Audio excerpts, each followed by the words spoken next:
Secara umumnya, program dan aktiviti yang dilaksanakan oleh KPM dan IPT dalam pembangunan usahawanan tertumpu kepada 5 fokus utama.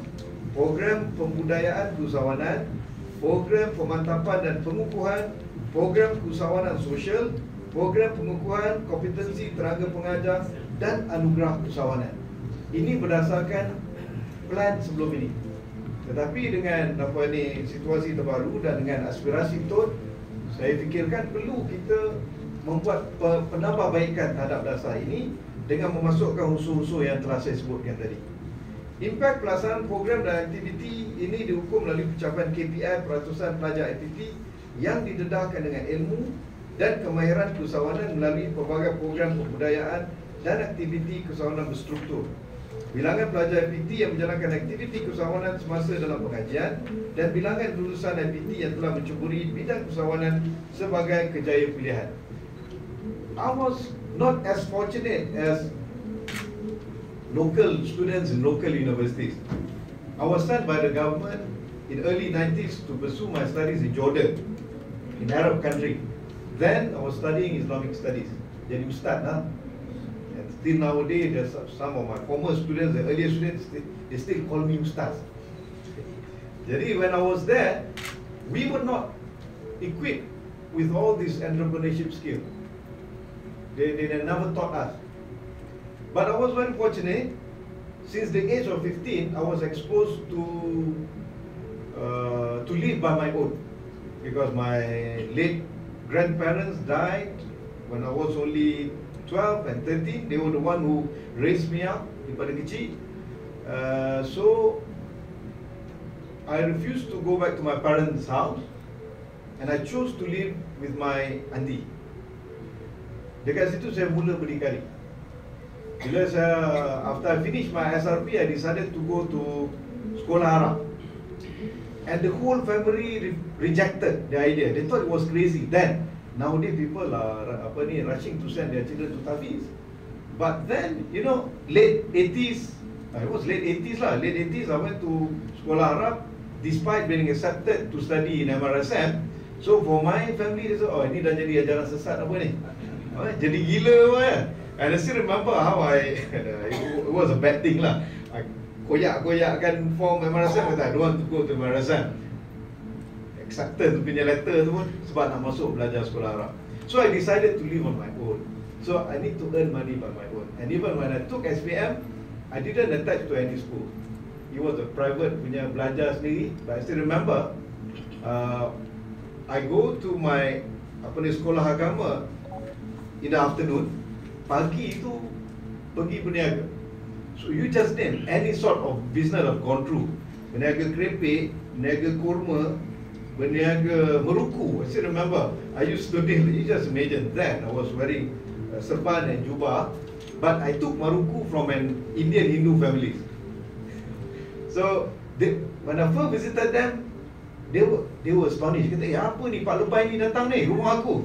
Then I told them, I want to take maruku in bulk.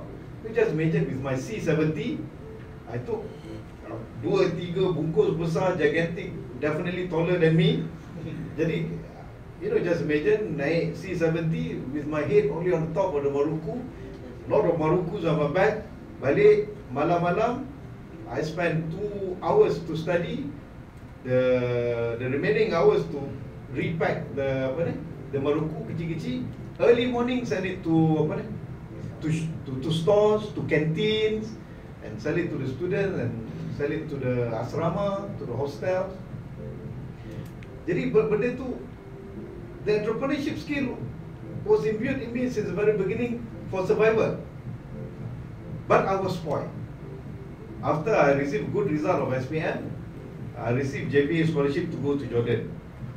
Jadi I don't need to make business anymore. So I went to Jordan, but looking at the opportunity of business there, I couldn't stop myself. So I started to selling laptops. Then early 90s, laptop is just like Bijan punya handbag lah kan, dekat tempat Arab. I'm not talking about Malaysia. Malaysia far cheaper than in Arab country. But you know, I got a better deal from Singapore because I'm from JB. It's just across the Tambak. I can get half the price from Malaysia. I brought it to Jordan, I get berapa adanya, quarter the price of Jordan. Jadi I jual sikit pun, I jual half the price dengan harga Malaysia pun I still make money. Jadi bolehlah balik setiap kali semester break, dapat balik Malaysia, masuk seberang tambak, bawa 2, 3, 4, 5 laptop pergi sana. I was a smuggler. I smuggle laptop. But that's how I learned entrepreneurship. But again, I did not have big vision in business. Otherwise, I'll be sitting next to Datuk Kamarudin lah. Maybe better than Jack Ma.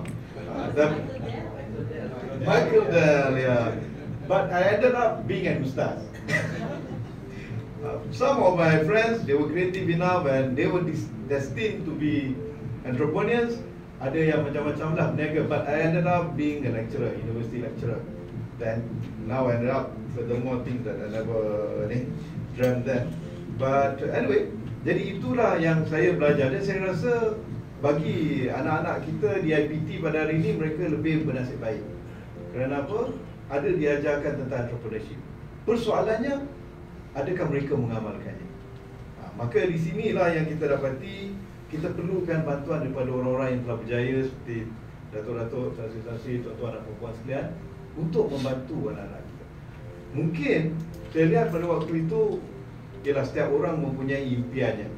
Mungkin pada waktu itu impian saya bukan untuk berjaya dalam perniagaan, tetapi lebih untuk sebagai, dan cukuplah untuk saya menjadi seorang pensyarah universiti dan seorang ilmuwan pada waktu itu. Tapi saya yakin di kalangan anak-anak kita di universiti, ramai yang ingin bercita-cita menjadi lebih berjaya daripada tuan-tuan dan puan-puan sekalian. Dan kita perlu bantu mereka untuk menjadikan impian mereka satu kenyataan.